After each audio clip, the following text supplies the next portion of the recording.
Assalamu alaikum. Peace be with all of you. My topic today is about the greatest person. Is it Christopher Columbus? No. Newton? No. Gandhi? No. Maradona? No. I'm gonna tell you. He is the Prophet Muhammad, peace be upon him. Why do you say Muhammad? You are Muslim and surely you say Muhammad is the greatest person. It's not because of the fact I'm Muslim. Anyone read his biography, he will know that he is the greatest person. Michael Hart, a non-Muslim, read about the biography of Muhammad and chose Muhammad as the greatest person in his book, The 100 Ranking of the Most Influential Persons in History. Look at what Michael said about why he chose Muhammad. My choice of Muhammad to lead the list of the world's most influential people may be surprised some readers and may be questioned by others, but he was the only man in history who was supremely successful in both the religious and secular levels. Tell me, what do you know about Muhammad? No offense, but what I know is that he was married to a 6-year-old girl. Is that all what you know? You know that the people who are trying to warp Islam are telling you that it was a flaw.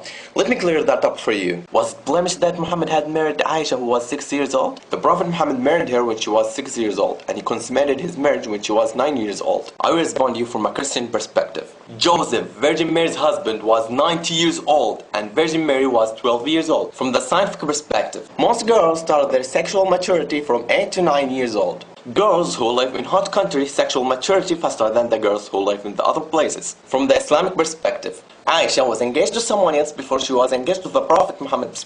That means she was able to marry at that time. If there was a wrong or blemish, the unbeliever of Quraysh would have criticized Muhammad, because the unbeliever of Quraysh hated Muhammad. The most of you don't know truly about the Prophet Muhammad.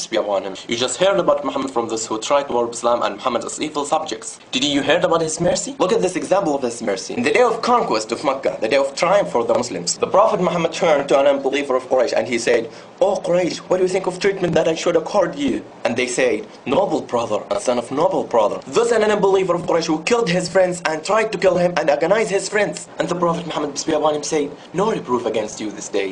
Go your way, you are free." What's a mercy?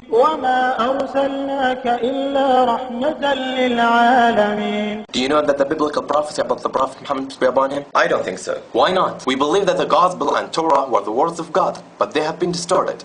Look at what Allah said about this. الذين يتبعون الرسول النبي الأمي الذي يجدونه مكتوبا عندهم في التوراة والإنجيل.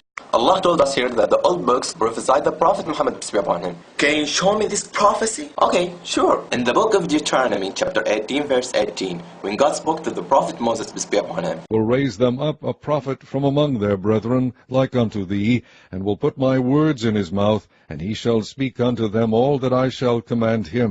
To whom does this prophecy refer? Jesus. Jesus? Is Jesus like Moses?